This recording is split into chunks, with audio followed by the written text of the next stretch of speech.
بسم اللہ الرحمن الرحیم۔ سامعین کرام، آپ سن رہے ہیں اردو ناول کالی قبر کی جلد نمبر 2، جس کے مصنف ہیں ام راحت، اور یہ اس سلسلے کی قسط نمبر 32 ہے۔ آپ اگر میرے چینل کہانی گھر پر نئے ہیں اور آپ نے ابھی تک میرا چینل سبسکرائب نہیں کیا تو میرے چینل کو ابھی سبسکرائب کر لیجئے اور بیل آئیکن پر بھی کلک کر دیں تاکہ نئے آنے والی کہانی کی اطلاع بر وقت آپ تک پہنچ سکے۔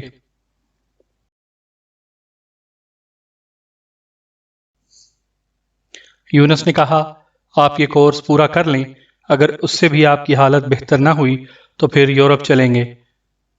یورپ کی رنگین فضائیں تو یوں بھی صحت بخش ہوتی ہیں، لیکن ایک طویل حاضری سے قبل کچھ ضروری انتظامات کرنا ہوں گے۔ کاروبار کو یوں نہیں چھوڑا جا سکتا۔ یقیناً، یونس نے کہا اور اٹھتے ہوئے بولا، انجیکشن کا وقت ہو گیا ہے، لائیے میں آپ کو انجیکشن دے دوں۔ وہ دوسرے کمرے میں چلا گیا۔ ڈاکٹر کے تجویز کردہ انجیکشنوں کے باکس سے اس نے ایک انجیکشن نکالا اور پھر اپنے کوٹ کی جیب سے دوسرا انجیکشن۔ اس دوسرے انجیکشن کی دوا اس نے سرنج میں کھینچ لی اور ڈاکٹر کے بتائے ہوئے انجیکشن کو توڑ کر اس کی دوا باتھ روم کے فلیش میں بہا دی۔ اس کے بعد وہ سرنج لیے ہوئے دوبارہ ہارون صاحب کے کمرے میں پہنچ گیا اور وہ دوا ان کے بازو میں انجیکٹ کر دی۔ ہارون صاحب آنکھیں بند کر کے لیٹ گئے، لیکن تھوڑی دیر بعد ان کے بدن پر شدید تشنج پیدا ہو گیا۔ ان کے حواس گم ہو گئے اور پھر وہ نہ جانے کیا کیا ہذیان بکنے لگے۔ گھر کے نوکر بری طرح سہمے ہوئے تھے۔ ڈاکٹر صاحب کو دوبارہ بلایا گیا، لیکن ہارون صاحب اس وقت اپنے حواس میں نہیں تھے۔ وہ شدید غصے کے عالم میں بولے، تم ڈاکٹر ہو یا گدھے؟ چلو نکلو یہاں سے، ورنہ اور سنو، آئندہ اگر یہاں قدم رکھا تو گاڑی میں جوت دوں گا۔ ڈاکٹر کھلا گیا تھا۔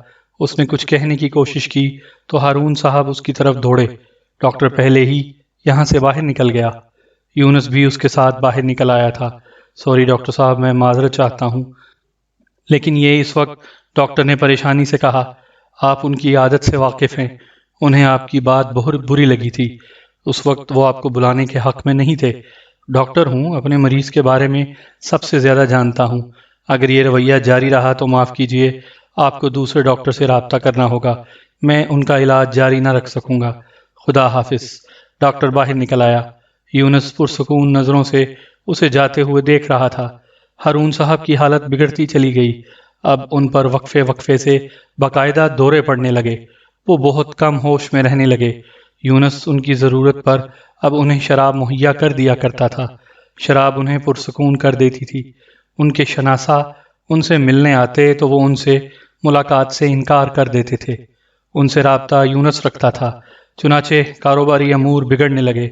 آخر یونس کو تمام دفتری امور سنبھالنے پڑے۔ دنیا جانتی تھی کہ یونس ہارون پاشا ہارون صاحب کا بیٹا ہے، چنانچہ اس سے رجوع ہونے پر کسی کو اعتراض نہیں تھا۔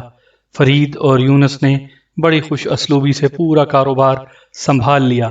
یونس نے بڑے غرور کے ساتھ فرید احمد سے ملاقات کی۔ فرید احمد نے بڑے پرجوش انداز میں اس کا استقبال کیا۔ کیسے ہو یونس؟ بالکل ٹھیک ہے انکل، آپ کی دی ہوئی دوا سے میں اپنی کوشش میں مکمل طور سے کامیاب ہو گیا ہوں، یونس نے کہا۔ میں جانتا ہوں، فرید احمد صاحب نے چھپا لیا، لیکن اب میں نجمہ سے دور نہیں رہنا چاہتا۔ تمہیں اس سے دور رہنا بھی نہیں چاہیے۔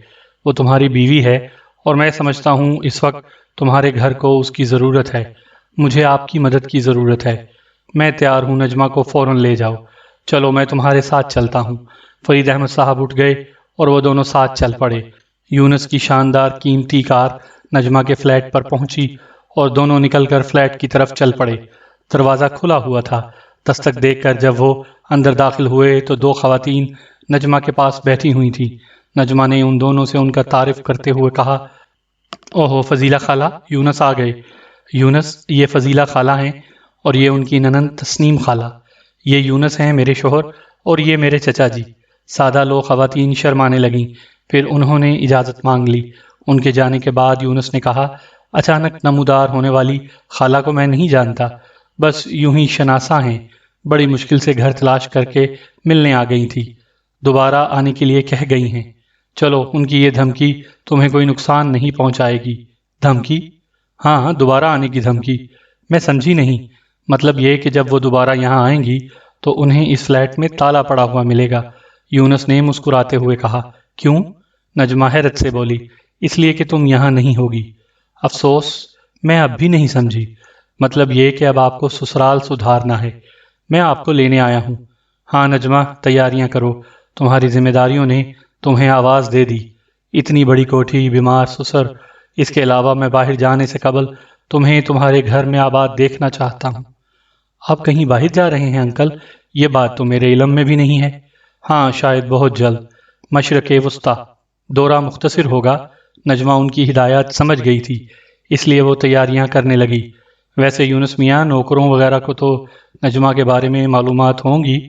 کیا انہیں اس بات کا علم ہے کہ تم نے ہارون صاحب سے کیا کہہ کر دوبارہ رابطہ قائم کیا ہے؟ فرید احمد نے پوچھا۔ نہیں چچا، ڈیڈی دوسری قسم کے آدمی ہیں، قطعی غیر جذباتی۔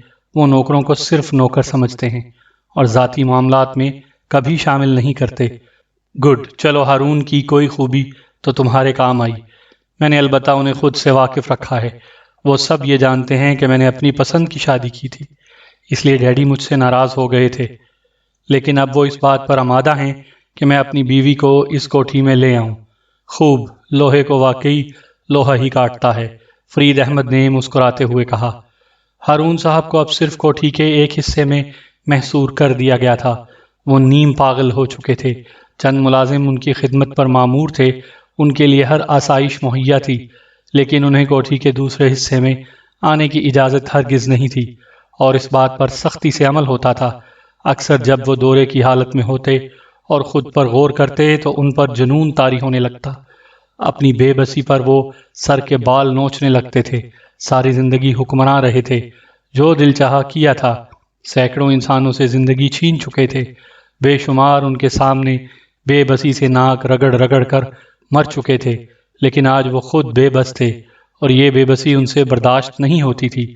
انہیں علم تھا کہ یونس نے ان کے سارے اختیارات اپنے ہاتھ میں لے لیے ہیں، اب وہ محکوم ہیں۔ یونس کا رویہ بھی اب کھل کر سامنے آ گیا تھا۔ ایک دن عالم ہوش میں وہ یونس پر چڑھ دوڑے تھے اور اسی دن سے ان کی رہائش گاہ الگ کر دی گئی تھی۔ انہوں نے یونس سے کہا تھا، میں کاروباری امور کا حساب دیکھنا چاہتا ہوں، مجھے دفتر لے چلو۔ ان تمام چیزوں سے اب آپ کا کوئی سروکار نہیں ڈیڈی، آرام کریں، فضول باتوں میں نہ الجھیں، کاروبار میرا ہے اور میں اسے دیکھ رہا ہوں۔ تمہارا دماغ خراب ہے، میں نے کوئی وصیت تو نہیں لکھی ہے۔ وصیت کی ضرورت نہیں ہے ڈیڈی، میں آپ کی واحد اولاد ہوں، آپ کے بعد یہ سب کچھ قانوناً میرا ہی تو ہے، میرے بعد میری زندگی میں نہیں۔ آپ زندہ کب ہیں ڈیڈ؟ میری ایک جنبش آپ کو موت سے ہمکنار کر سکتی ہے۔ کان دبا کر پڑے رہیے، ورنہ میں بہت برا سلوک کروں گا آپ کے ساتھ۔ میں تجھے جان سے مار دوں گا ناہنجار، کمینے۔ یہ تو مجھے اولاد ہونے کا صلہ دے رہا ہے؟ جو کچھ آپ نے باپ بن کر دیا ہے ڈیڈی، وہی لوٹا رہا ہوں۔ آپ فکر نہ کریں، میں بندوبست کر دوں گا۔ اور اس کے بعد ہارون صاحب کا اس حصے میں بندوبست کر گیا تھا۔ کوٹھی کے حالات اب ان کے علم میں نہ رہے تھے۔ زیادہ سے زیادہ ان کی نظر کوٹھی کے عقبی باغ تک تھی، لیکن باغ میں چہل قدمی کرتے ہوئے بھی ملازم ان کی نگرانی کرتے تھے۔ اس شام بھی وہ ٹھیک ٹھاک تھے اور باغ کے فوارے کے قریب بیٹھے ہوئے تھے۔ ان کی نگاہ ایک خوبصورت لڑکی پر پڑی اور وہ ہونٹوں پر زبان پھیرنے لگے۔ آہ، میں زندگی سے کس قدر دور ہوں۔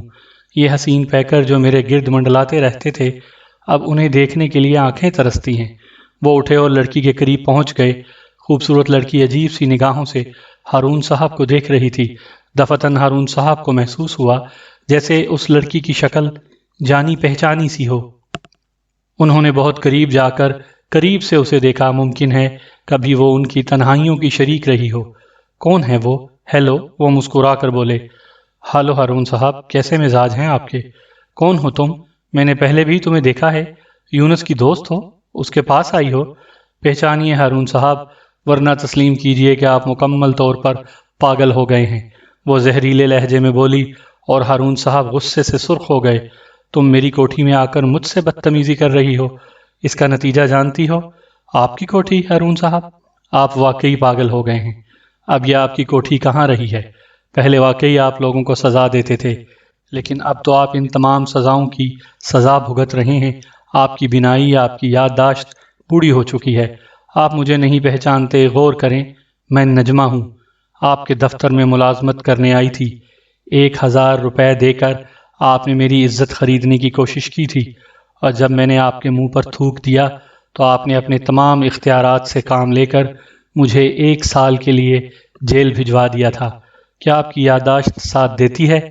ہاں، واقعی تم وہ لڑکی ہو، میں نے تمہیں پہچان لیا ہے، لیکن یہاں اس کوٹھی میں، میرا مطلب ہے کیا اب تم یونس کی دوست ہو؟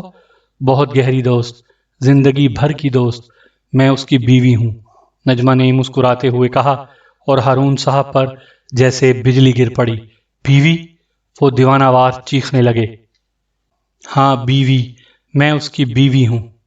میری کہانی یہ ہے کہ جب میں جیل سے باہر نکلی تو پوری دنیا میں تنہا تھی، میری ماں مر چکی تھی، ایک ایسے شخص نے مجھے سہارا دیا جو مجھ سے زیادہ آپ کے مظالم کا شکار تھا، اس کی مدد سے میں نے آپ کے بیٹے سے دوستی کی اور بالآخر اس نے مجھ سے شادی کر لی، جس پر آپ نے اسے گھر سے نکال دیا۔ لیکن ہارون صاحب، یوں میرا انتقام پورا نہیں ہوتا تھا، میں نے یونس کو دوبارہ آپ کے پاس بھیجا، صرف اس لیے کہ وہ آپ کو معطل کر دے اور اپنا حق آپ سے چھین لے۔ پھر یونس نے آپ کو ایسے انجیکشن دے کر مفلوج کر دیا جو اعضاء کو کمزور کرتے ہیں اور دماغ کے خلیے خشک کر کے جنون کی کیفیت پیدا کرتے ہیں، اور اب آپ ایک دیوانے انسان ہیں، پاگل اور مریض۔ نجمہ نے زمین پر تھوک دیا۔ تھو، یہ میرا انتقام ہے آپ سے دانش صاحب، آپ نے مجھ سے میری آزادی کا 1 سال چھینا تھا، میں نے آپ سے آپ کی زندگی کے نہ جانے کتنے سال چھین لیے ہیں، آپ ایک مفلوج اور پاگل انسان کی حیثیت سے زندگی گزار رہے ہیں، کیا یہ ایک بھرپور انتقام نہیں ہے؟ میں آپ کی اس کوٹھی، آپ کی اس ساری جائیداد کی مالک ہوں، اور آپ کا بیٹا میرا غلام ہے، سمجھے ہارون صاحب؟ سمجھ گئے نا آپ؟ لڑکی، یہ نہیں ہو سکتا، ہرگز نہیں ہو سکتا، میں تجھے قتل کر دوں گا، میں تم دونوں کو قتل کر دوں گا۔ ہارون صاحب پر ایک بار پھر دورہ پڑ گیا، نجمہ ان کی زد سے بچ گئی تھی، لیکن دوسرے لمحے وہ ملازم دوڑ پڑے جو دور رہ کر ہارون صاحب کی نگرانی کرتے تھے، انہوں نے ہارون صاحب کو گرفت میں لے لیا۔ چھوڑ دو مجھے ذلیل کمینوں، مجھے چھوڑ دو، میں اسے زندہ نہیں چھوڑوں گا، یہ میری دشمن ہے، میں اسے کامیاب نہیں ہونے دوں گا، میں نے ساری زندگی اپنے دشمنوں کو نیچا دکھایا ہے، میں اسے… وہ چیختے رہے اور ملازم انہیں گھسیٹتے ہوئے ان کی قیام گاہ پر لے گئے، انہوں نے انہیں ایک کمرے میں بند کر دیا۔ یونس کو نوکروں کی زبانی تفصیل معلوم ہوئی تو وہ چراغ پا ہو گیا، اس نے نجمہ سے معذرت کرتے ہوئے کہا، سوری ڈارلنگ، تمہیں پریشانی ہوئی، میرا خیال ہے اب ان بڑے میاں کو کسی دماغی ہسپتال میں داخل کروا دوں یا کہیں اور منتقل کر دوں، یہاں رہ کر وہ تمہارے لیے خطرہ بن سکتے ہیں، ہمارے حق میں بہتر یہی رہے گا کہ ہم انہیں یہاں سے کہیں اور منتقل کروا دیں۔ میں ان کا خیال رکھوں گی، نجمہ نے کہا، میں تو اس بوڑھے سے عاجز ہوں، دل چاہتا ہے زہر دے دوں۔ نہیں یونس، نجمہ لرز گئی، آئندہ ایسی بات مت سوچنا، تم بے فکر رہو، آئندہ اس کی نوبت نہیں آنے پائے گی، میں خیال رکھوں گی۔ نجمہ نے یونس کو سمجھا بجھا کر ٹھنڈا کر دیا، وہ یونس کے ہاتھوں سے قتل نہیں کروا سکتی تھی، وہ ہارون نہیں تھی، ہارون صاحب کے لیے بس یہی کافی تھا کہ وہ بے بسی سے تڑپتے رہیں، لیکن دوسری طرف ہارون کے ذہن میں چنگاریاں بھری ہوئی تھیں، اس وقت وہ دورے کی کیفیت میں تھا، لیکن اسے حالات کا پورا اندازہ تھا۔ نجمہ ایک غریب گھرانے کی معمولی سی لڑکی، جس نے اس کی بے عزتی کی تو اس نے نجمہ کی ساری زندگی برباد کر دی، لیکن اس وقت وہ اس کے مقابلے پر ہے اور اسے شکست ہو چکی ہے، اسے اس حالت میں پہنچانے والا اس کا بیٹا ہے یونس۔ مجھے شکست ہو چکی ہے، میں واقعی بے بس انسان ہوں۔ ہارون صاحب کی آنکھوں میں پہلی بار آنسو چمکے تھے۔ ہاں، میں ایک شکست خوردہ انسان ہوں، میں بے بس ہوں، ان دونوں کے خلاف کچھ کرنے کی سکت اب مجھ میں نہیں ہے۔ وہ پھوٹ پھوٹ کر رو پڑے، تب انہوں نے سوچا میں اب یہاں نہیں رہوں گا، نجمہ کسی بھی وقت مجھے موت کی نیند سلا دے گی، یہ دشمنوں کا گھر ہے، مجھے یہاں سے نکل جانا چاہیے، وہ انجیکشن سے بالآخر مجھے ختم کر دیں گے، میں ان دشمنوں سے جان نہیں بچا سکتا، مجھے بھاگ جانا چاہیے۔ یہ خیال ان کے ذہن میں پختہ ہو گیا، اور ایک رات جب نوکر ان کی دماغی کیفیت سے مطمئن ہو کر آرام کر رہے تھے، وہ خاموشی سے باہر نکل آئے، کوٹھی کے عقبی باغ کی ایک باڑ پھلانگ کر وہ احاطے کے پاس پہنچے اور پھر احاطے کے دیوار کی دوسری طرف کود گئے۔ وہ اس خطرناک مقام سے دور نکل جانا چاہتے تھے، اعضاء واقعی کمزور ہو چکے تھے، دوڑنے کی کوشش کی تو ان کے پھیپھڑے پھول گئے، سانس دھونکنی کی طرح چلنے لگی، تھوڑی دور چل کر ایک جگہ زمین پر بیٹھ گئے۔ اعضاء بالکل ہی بے جان ہو گئے تھے۔ چنانچہ شہر کا رئیس اعظم ایک اشارے پر لوگوں کو زندگی سے محروم کر دینے والا ایک گندی سی نالی کے قریب پتھر پر سر رکھ کر سو گیا۔ گہری نیند۔ صبح کو جب وہ جاگا تو مکمل طور پر دورے کی کیفیت میں تھا۔ لوگ اس کے گرد جمع تھے۔ مرگی کا دورہ ہے شاید، جوتا سنگھاؤ، ہاں جوتا سنگھاؤ، لوگ تبصرہ کر رہے تھے۔ ایک ہمدرد نے جوتا اتار کر ہارون صاحب کی ناک پر رکھ دیا۔ سامعین کرام، آپ یہ کہانی میرے چینل کہانی گھر پر سن رہے ہیں۔ آپ نے اگر ابھی تک میرا چینل سبسکرائب نہیں کیا تو میرے چینل کو ابھی سبسکرائب کر لیجئے اور بیل آئیکن پر بھی کلک کر دیں تاکہ نئے آنے والی کہانی کی اطلاع بر وقت آپ تک پہنچ سکے۔ اس بار دورے کی حالت کچھ طویل ہو گئی تھی۔ ہارون صاحب پاگلوں کی طرح سڑکوں پر مارے مارے پھرتے تھے۔ معدے میں کچھ نہیں تھا، اس لیے قوی بھی جواب دیتے جا رہے تھے۔ صورت بگڑ کر رہ گئی تھی، لباس غلیظ ہو چکا تھا۔ اس حالت میں انہیں ہوش آ گیا، لیکن ہوش و حواس کی یہ کیفیت اور بھی سہانے روح تھی۔ اپنے بارے میں سوچتے ہوئے بھی خوف محسوس ہوتا تھا۔ کیا تھے، کیا ہو گئے تھے؟ بہت سی باتیں یاد آ رہی تھیں اور دل میں ایک احساس جاگ رہا تھا۔ کیا یہ ان کی گناہوں کی سزا ہے؟ بڑی پرانی باتیں یاد آ رہی تھیں اور یہ خیالات انہیں اور بے چین کر رہے تھے۔ اس سے بہتر تو دیوانگی ہے، کم از کم یہ خیالات تو پریشان نہیں کرتے ہیں۔ اپنے قوا بھی باغی ہو گئے تھے۔ آنکھیں کوشش کے باوجود نہیں کھل رہی تھیں۔ ہاتھ پاؤں ہلانے کی ہر کوشش ناکام ہو رہی تھی۔ زبان بھی خشک ہو کر تالو سے چپک گئی تھی۔ اس وقت کوئی ان کا ساتھی نہیں تھا۔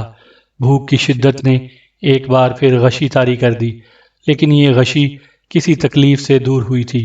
یہ تکلیف بازو میں سوئی کی چبھن کی تھی۔ کسی کے بولنے کی آواز بھی آ رہی تھی، لیکن الفاظ سمجھ میں نہیں آ رہے تھے۔ البتہ انہیں اپنی حالت بہتر محسوس ہوئی تھی۔ بھوک کی کیفیت بھی نہیں تھی اور بدن کے نیچے کھردری زمین کے بجائے آرام دہ بستر تھا۔ پھر انہیں نیند آ گئی اور وہ سو گئے۔ دوسری بار جاگے تو بدن بہت ہلکا پھلکا تھا۔ آنکھیں کھولنے کی کوشش بھی ناکام نہیں رہی۔ پہلی بار انہوں نے اس بدلے ہوئے ماحول کو دیکھا۔ درمیانے درجے کے فرنیچر سے آراستہ ایک کمرہ تھا جو کسی ہسپتال کا کمرہ نہیں معلوم ہوتا تھا، لیکن ہسپتال پہنچانے والا بھی کون ہوتا؟ پھر یہ کون سی جگہ ہے؟ ان کی کوٹھی تو نہیں ہو سکتی یہ۔ دیر تک اپنی جگہ لیٹے سوچتے رہے۔ پھر دروازہ کھولنے کی آواز سنائی دی اور ایک ڈاکٹر نظر آیا جسے انہوں نے گلے کے اسٹیتھوسکوپ سے پہچانا تھا۔ ڈاکٹر مسکراتا ہوا ان کے پاس آ بیٹھا۔ اب کیسی طبیعت ہے؟ ٹھیک ہوں ڈاکٹر صاحب۔ کیا یہ کوئی پرائیویٹ ہسپتال ہے؟ مجھے یہاں لانے والا کون ہے؟ یہ ساری باتیں بعد میں معلوم ہوں گی، زبان دکھائیں، ڈاکٹر نے کہا اور ہارون صاحب نے زبان نکال دی۔ ڈاکٹر صاحب نے ان کا معائنہ کر کے بیک وقت 2 انجیکشن دیے اور بولے، کیا آپ سیکولن کے انجیکشن استعمال کرتے رہے ہیں؟ یہ کیا چیز ہوتی ہے ڈاکٹر؟ ایک نشہ آور دوا، لیکن جس کے نتائج کافی خطرناک ہوتے ہیں۔ یہ دوا نشہ آور تو ہوتی ہے، لیکن اعصابی تشنج پیدا کر کے دماغ کو مفلوج کر دیتی ہے۔ ہاں شاید میں یہ دوا استعمال کرتا رہا ہوں، ہارون صاحب نے ٹھنڈی سانس لے کر کہا۔ انہیں نجمہ کی باتیں یاد آ گئی تھیں۔ اندازاً کتنے عرصے آپ نے یہ انجیکشن لیے؟ زیادہ عرصہ نہیں ہوا، میں صحیح وقت نہیں بتا سکتا۔ شراب، یہ دوسری نشہ آور اشیاء بھی استعمال کرتے رہے ہیں آپ؟ کثرت سے ڈاکٹر۔ یہی وجہ ہے کہ سیکولن آپ کے ساتھ وہ سلوک نہ کر سکی جو اس کی خاصیت ہے۔ بہرحال میں نے اس کے اثرات زائل کر دیے ہیں۔ امید ہے آپ کی اب وہ کیفیت نہیں ہوگی، لیکن کوئی نشہ آور چیز اب آپ کے لیے سخت مضر ہوگی۔ خیال رکھیں۔ ڈاکٹر اپنا سامان سمیٹ کر اٹھ گیا۔ اس نے ہارون صاحب کے پہلے سوال کا جواب نہیں دیا تھا۔ مزید کئی دن انہیں اسی الجھن میں گزارنا پڑے۔ ڈاکٹر انہیں نیند کے انجیکشن دیتا تھا تاکہ ان کے اعصاب پرسکون رہیں۔ ابھی تک غذا بھی مصنوعی طور پر ہی دی جا رہی تھی۔ پھر ایک دن یہ سلسلہ ختم ہو گیا اور ایک نئی شکل سامنے آئی، ایک بوڑھے شخص کی شکل جس نے انہیں اپنے ہاتھ سے غذا دی تھی۔ ہارون صاحب کی جسمانی حالت اب بھی بالکل ٹھیک تھی۔ بوڑھے شخص نے انہیں تھرمس سے چائے انڈیل کر دی اور چائے پی کر ہارون صاحب نے بڑی فرحت محسوس کی تھی۔ میں نے پہلی بار آپ کو اس جگہ دیکھا ہے، کیا آپ بھی مجھے یہاں کے بارے میں نہیں بتائیں گے؟ انہوں نے کہا اور بوڑھے کے ہونٹوں پر مسکراہٹ پھیل گئی۔ یہ میرا گھر ہے ہارون۔ آپ آپ مجھے جانتے ہیں؟ ہارون صاحب اچھل پڑے۔ تم بھی اگر کوشش کرو تو مجھے پہچان سکتے ہو۔ تمہاری عنایت نے مجھے بوڑھا ضرور کر دیا ہے، لیکن کوشش کرو تو مجھے پہچان سکتے ہو، بوڑھے نے کہا، اور ہارون صاحب آنکھیں پھاڑنے لگے اور پھر ان کے ذہن کو ایک شدید جھٹکا لگا اور ان کا دل اچھلنے لگا اور ان کے حلق سے ایک سرسراہٹ سی نکلی۔ غلام جیلانی، میں نے کہا تھا نا کہ تم مجھے ضرور پہچان لوگے۔ تم زندہ ہو جیلانی؟ تم زندہ ہو؟ تم کب واپس آئے؟ تم تو یورپ چلے گئے تھے۔ اپنی روح تو یہیں چھوڑ گیا تھا ہارون، وہاں کیسے رہتا؟ ایک پل چین نہیں ملا وہاں۔ طویل عرصہ ہوا واپس آئے ہوئے۔ اسی شہر میں تھے؟ ہاں، لیکن غلام جیلانی بن کر نہیں، فرید احمد بن کر۔ غلام جیلانی کو تم زندہ کہاں رہنے دیتے؟ بوڑھے نے کہا، اور ہارون صاحب نے آنکھیں بند کر لیں۔ ان کے دل و دماغ کی بری حالت تھی۔ جس شخص کو انہوں نے زندہ درگور کر دیا تھا، اس نے اس برے وقت میں ان پر احسان کیا تھا۔ دیر تک وہ آنکھیں بند کیے خاموش رہے، پھر بولے، مجھے کہاں سے لائے تھے؟ ایک سڑک سے تم نیم مردہ حالت میں مجھے ملے تھے۔ کون کہتا ہے کہ گنہگاروں کو سزا نہیں ملتی جیلانی؟ مجھے دیکھو، تمہاری حالت مجھ سے لاکھ درجے بہتر ہے۔ میں تم سے معافی نہیں مانگوں گا جیلانی، کیونکہ یہ میری ایک اور بے غیرتی ہوگی۔ میں معافی کے قابل نہیں ہوں، مگر تم نے مجھ سے انتقام کیوں نہیں لیا؟ تم نے میرے بدن میں کیڑے کیوں نہیں پڑنے دیے؟ مجھے اس بری حالت میں دیکھ کر تم نے کہے کیوں نہیں لگائے؟ ہارون صاحب کی آواز بھرائی ہوئی تھی۔ یہ تمہاری خام خیالی ہے ہارون، میں فرشتہ نہیں ہوں۔ میں نے تم سے بھرپور انتقام لیا ہے۔ یہ میرا انتقام ہی ہے ہارون کہ تمہاری فرعونیت ختم ہو گئی ہے اور اب تم ایک مجبور اور بے کس انسان ہو۔ میں نے ہی تمہیں اس حال میں پہنچایا ہے ہارون، سمجھے تم؟ میں نے ہی یونس کو وہ سیکولن کے انجیکشن فراہم کیے تھے۔ میں مطمئن ہوں میں نے تم سے پورا بدلہ لے لیا ہے اور اب میرے دل میں کوئی خلش نہیں ہے۔ ہارون، میں نے ہی اس لڑکی کو تمہارے پیچھے لگایا تھا جو 1 سال کی سزا کاٹ کر میرے پاس ملازمت کے لیے آئی تھی۔ اگر میں اس کی مدد نہ کرتا تو وہ یونس تک نہ پہنچ پاتی۔ پھر میں نے ہی ان دونوں کی شادی کروائی اور ایسے حالات پیدا کیے کہ یونس تمہارے خلاف ہو گیا۔ وہ لڑکی بھی میری طرح تمہارے مظالم کا شکار تھی، اس لیے ہم دونوں نے ایک دوسرے کی مدد کی اور تمہیں اس حال کو پہنچایا۔ سمجھے تم؟ یہ خیال ذہن سے نکال دو کہ میں فرشتہ ہوں، جیلانی نے سخت لہجے میں کہا، اور ہارون صاحب نے آنکھیں بند کر لی۔ دیر تک خاموش رہے، پھر بولے، تمہارا احسان ہے جیلانی کہ تم نے میرے سینے کا بوجھ کسی حد قدر ہلکا کر دیا۔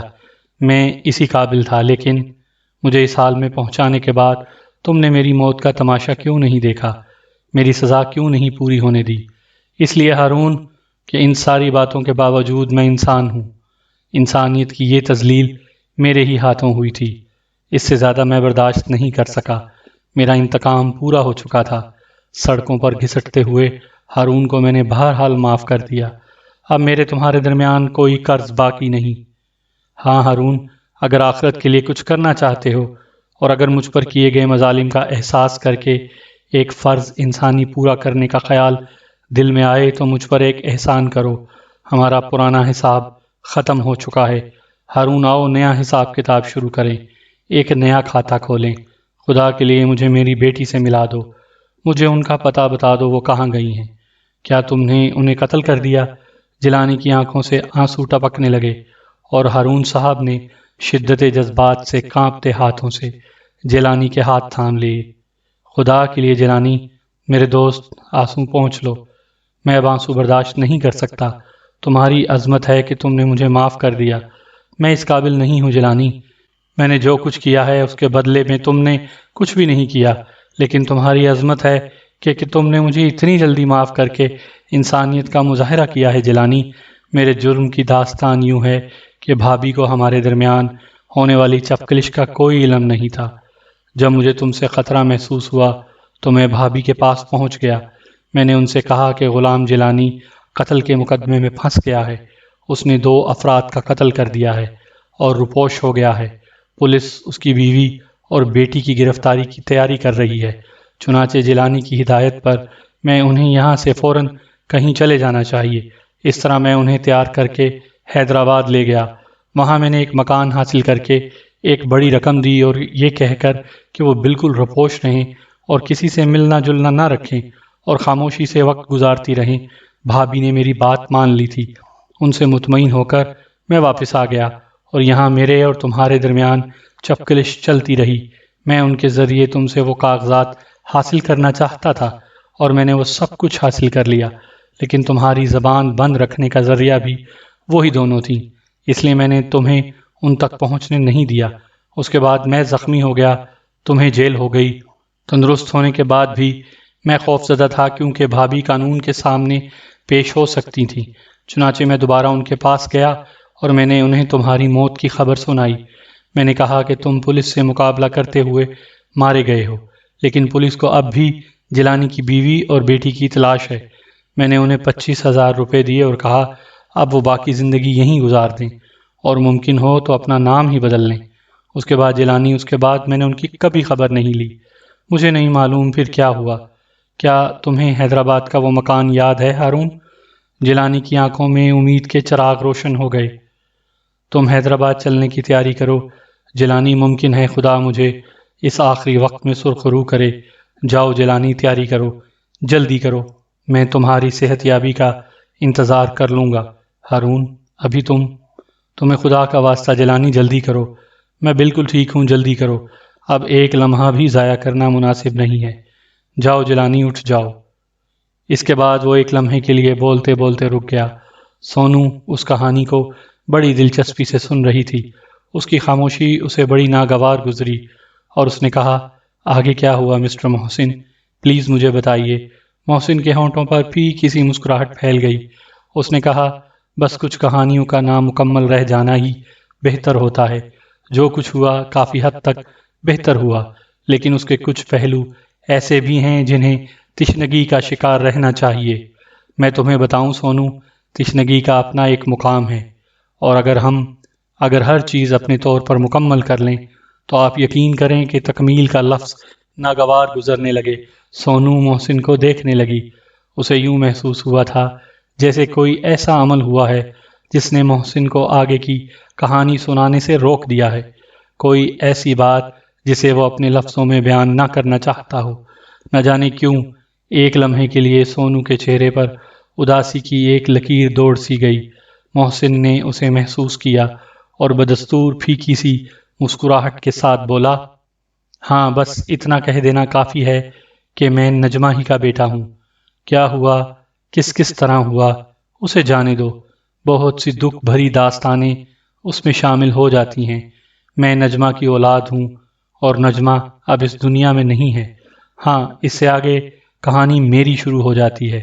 تم یہ سمجھ لو کہ میں بس جس طرح اس دنیا میں آیا اور جس طرح میں نے اس دنیا کو دیکھا اور اس کے بارے میں سوچا، وہ ایک بہت ہی تکلیف دہ داستان ہے، اور اس کی کہانی بڑی عجیب ہے۔ جن حالات میں میری پرورش ہوئی وہ بہتر نہیں تھے، بہت ہی دکھ بھرے حالات تھے وہ۔ بس یوں سمجھ لو کہ میری پیدائش کسی کے لیے باعث خوشی نہیں تھی، حالانکہ میری ماں دکھ کے تمام لمحات سے گزر آئی تھی۔ لیکن کون کہتا ہے کہ دکھ کی کہانی کب ختم ہوتی ہے؟ ایک کہانی ختم ہوتی ہے تو دوسری کا آغاز ہو جاتا ہے۔ ماں جن لوگوں کے درمیان پہنچ گئی تھی وہ بہتر نہیں نکلے۔ میرے باپ نے بہت عرصے پہلے میرا ساتھ چھوڑ دیا اور وہاں سے کہیں باہر چلا گیا، دنیا کے کسی ایسے ملک میں جس کے بارے میں اس نے کسی کو اطلاع تک نہیں دی۔ بڑی بے بسی اور بڑی بے کسی کی زندگی گزر رہی تھی۔ نجمہ کو اپنے معصوم سے بچے کے ساتھ جن لوگوں کے ساتھ گزارا کرنا پڑ رہا تھا وہ انتہائی سنگ دل اور اپنے آپ میں مست لوگ تھے، لیکن یہ سمجھ لو کہ بہت ہی برے حالات چل رہے تھے۔ اور اب میں اپنے آپ کو مخاطب کر کے بلکہ متعارف کراتے ہوئے کہہ رہا ہوں کہ میں ایک ایسے عالم میں پروان چڑھ رہا تھا جو بڑا عجیب و غریب تھا۔ ذہنی طور پر ایک جنون کی سی کیفیت طاری ہوتی تھی مجھ پر جب میں دیکھتا تھا کہ لوگوں کے والدین بڑی خوش دلی کے ساتھ انہیں اسکول تک پہنچانے آتے ہیں، ان کے لیے طرح طرح کی خوشیاں فراہم کرتے ہیں، مجھے بھی اسکول میں داخل کر دیا گیا، لیکن اس طرح کہ میری ماں ایک دن گردن خم کیے اسکول کے ہیڈ ماسٹر کے پاس پہنچی تھی اور انہوں نے از رحم مجھے اسکول میں جگہ دے دی تھی۔ بہرحال اس کے بعد مجھے پہلی بار کلاس روم بھیج دیا گیا۔ کلاس روم میں ایک ہنگامہ برپا تھا اور بچے خوب شور مچا رہے تھے۔ میرے ننھے سے ذہن میں استاد کا جو تصور تھا وہ آنے والے استاد کو دیکھ کر عجیب سی شکل اختیار کر گیا۔ سارے بچے گرد آلود فرش پر بے حس و حرکت بیٹھ گئے، لیکن مجھے یہ فرش پسند نہیں آیا تھا۔ جیسا کہ میں نے تمہیں بتایا سونو، طبیعت میں ایک ضد سی تھی۔ غالباً یہ ضد اس لیے پیدا ہو گئی تھی کہ میری ضد کبھی کسی نے نہیں اٹھائی تھی۔ ماں تو خود ایک بے بس، بے کس اور مجبور سی عورت تھی۔ سامعین کرام، آپ سن رہے تھے اردو ناول کالی قبر کی جلد نمبر 2، جس کے مصنف ہیں ایم اے راحت، اور یہ اس سلسلے کی قسط نمبر 32 تھی۔ آپ اگر میرے چینل کہانی گھر پر نئے ہیں اور آپ نے اگر ابھی تک میرا چینل سبسکرائب نہیں کیا تو میرے چینل کو ابھی سبسکرائب کر لیجئے اور بیل آئیکن پر بھی کلک کر دیں تاکہ نئی آنے والی کہانی کی اطلاع بر وقت آپ تک پہنچ سکے۔